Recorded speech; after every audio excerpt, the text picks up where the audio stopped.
Last Thursday on this news hour, I referred to the latest terror threat, the reported bomb plot against the New York City subway system, in terms of its timing. President Bush's speech about the war on terror had come earlier the same day, as had the breaking news of the possible indictment of Karl Rove in the CIA leak investigation. I suggested that preliminary research suggested that in the last 3 years there had been about 13 similar coincidences.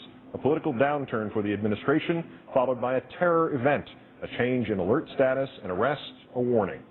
Our third story in the countdown tonight, the nexus of politics and terror. We figured we had better put that list of coincidences on the public record. You will find 10 of them in this report here. The other 3 will be in the blog entry that will be going up tonight. This contraction is purely for the sake of time. It permits us to get the reaction of the former Undersecretary of Homeland Security, Asa Hutchinson, after this commentary. We bring you these coincidences reminding you and ourselves here that perhaps the simplest piece of wisdom in the world is called the logical fallacy. Just because event A occurs and then event B occurs, that does not automatically mean that event A caused event B. But one set of introductory comments from an informed observer seemed particularly relevant as we examine these coincidences. On May 10th of this year, after his resignation, former Secretary of Homeland Security Ridge looked back on the terror alert level changes that were issued on his watch. Mr. Ridge said, "More often than not, we were the least inclined to raise it. Sometimes we disagreed with the intelligence assessment. Sometimes we thought even the intelligence was good. You don't necessarily put the country on alert. There were times when some people were really aggressive about raising it, and we said, for that, the nexus of politics and terror. Please judge for yourself." Number 1, May 18, 2002. The first details of the President's daily briefing of August 6, 2001 are revealed, including its title, Bin Laden Determined to Strike in U.S. The same day, another memo is discovered, revealing the FBI knew of men with links to al-Qaeda training at an Arizona flight school. The memo was never acted upon. Questions about 9/11 intelligence failures are swirling. May 20th, 2002. Terror warnings from the highest levels of the federal government tonight are just 2 days later, FBI Director Mueller declares that another terrorist attack is inevitable. Tonight, there are even more warnings. The next day, the Department of Homeland Security issues warnings of attacks against railroads nationwide and against New York City landmarks like the Brooklyn Bridge and the Statue of Liberty. Number 2, Thursday, June 6, 2002. I never really anticipated this kind of impact. Colleen Rowley, the FBI agent who tried to alert her superiors to the specialized flight training taken by Zacharias Moussaoui, whose information suggests the government missed a chance to break up the 9/11 plot, testifies before Congress. Senate Intelligence Committee Chair Graham says Rowley's testimony has inspired similar pre-9/11 whistleblowers. Monday, June 10, 2002, 4 days later. We have disrupted an unfolding terrorist plot. Speaking from Russia, Attorney General John Ashcroft reveals that an American named Jose Padilla is under arrest, accused of plotting a radiation bomb attack in this country. In fact, Padilla had by this time already been detained for more than 1 month. Number 3, February 5th, 2003. Secretary of State Powell tells the United Nations Security Council of Iraq's concealment of weapons, including 18 mobile biological weapons laboratories, justifying a UN or U.S. first strike. Many in the UN are doubtful. Months later, much of the information proves untrue. February 7, 2003. 2 days later, as anti-war demonstrations continue to take place around the globe. Take some time to prepare for an emergency. Homeland Security Secretary Ridge cites credible threats by al-Qaeda and raises the terror alert level to orange. 3 days after that, Fire Administrator David Paulison, who would become the acting head of FEMA after the Hurricane Katrina disaster, advises Americans to stock up on plastic sheeting and duct tape to protect themselves against radiological or biological attack. Number 4, July 23, 2003. The White House admits that the CIA, months before the President's State of the Union address, expressed strong doubts about the claim that Iraq had attempted to buy uranium from Niger. On the 24th, the congressional report on the 9/11 attacks is issued. It criticizes government at all levels. It reveals an FBI informant had been living with 2 of the future hijackers. It concludes that Iraq had no link to al-Qaeda. 28 pages of the report are redacted. On the 26th, American troops are accused of beating Iraqi prisoners. July 29, 2003. 3 days later, amid all of the negative headlines, Word of a possible new al-Qaeda attack. Homeland Security issues warnings of further terrorist attempts to use airplanes for suicide attacks. Number 5, December 17, 2003. 9/11 Commission co-chair Thomas Kane says the attacks were preventable. The next day, a federal appeals court says the government cannot detain suspected radiation bomber Jose Padilla indefinitely without charges, and the chief U.S. weapons inspector in Iraq, Dr. David Kay, who has previously announced he has found no weapons of mass destruction there, announces he will resign his post. December 21st, 2003. 4 days later, the Sunday before Christmas. Today, the United States government raised the national threat level. Homeland Security again raises the threat level to orange, claiming credible intelligence of further plots to crash airliners into U.S. cities. Subsequently, 6 international flights into this country are canceled after some passenger names purportedly produced matches on government no-fly lists. The French later identify those matched names. One belongs to an insurance salesman from Wales, another to an elderly Chinese woman, a third to a 5-year-old boy. Number 6, March 30th, 2004. The new chief weapons inspector in Iraq, Charles Dulfer, tells Congress, "We have still not found any WMD in that country." And after weeks of having refused to appear before the 9/11 Commission, Condoleezza Rice relents and agrees to testify.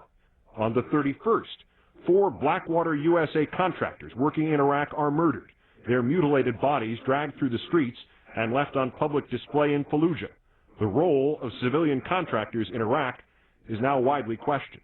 April 2nd, 2004. The FBI has issued a new warning tonight. Homeland Security issues a bulletin warning that terrorists may try to blow up buses and trains using fertilizer and fuel bombs, like the one detonated in Oklahoma City. Bombs stuffed into satchels or duffel bags. Number 7, May 16th, 2004. Secretary of State Powell appears on Meet the Press. Moderator Tim Russert closes by asking him about the enormous personal credibility Powell had placed before the UN in laying out a case against Saddam Hussein. An aide to Powell interrupts the question, saying the interview is over. I think that was one of your staff, Mr. Secretary. I don't think that's appropriate. Emily, get out of the way. Powell finishes his answer, admitting that much of the information he had been given about weapons of mass destruction in Iraq was inaccurate and wrong, and in some cases deliberately misleading. On the 21st, new photos showing mistreatment of Iraqi prisoners at Abu Ghraib prison are released. On the 24th, Associated Press video from Iraq confirms U.S. forces mistakenly bombed a wedding party, killing more than 40. Wednesday, May 26, 2004. 2 days later. Good afternoon. Attorney General Ashcroft and FBI Director Mueller warned that intelligence from multiple sources indicates al-Qaeda's specific intention to hit the United States hard. And that 90% of the arrangements for an attack on the United States were complete. The color-coded warning system is not raised. The Homeland Security Secretary, Tom Ridge, does not attend the announcement. Number 8, July 6, 2004.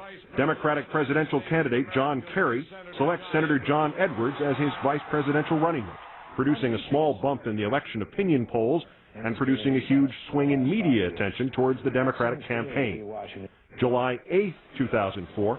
2 days later, credible reporting now indicates that al-Qaeda is moving forward with its plans to carry out a large-scale attack in the United States. Homeland Secretary Ridge warns of information about al-Qaeda attacks during the summer or autumn. 4 days after that, the head of the U.S. Election Assistance Commission, DeForest B. Soares, Jr., confirms he has written to Ridge about the prospect of postponing the upcoming presidential election in the event it is interrupted by terrorist acts. Number 9, July 29, 2004. At their party convention in Boston, the Democrats formally nominate John Kerry as their candidate for president.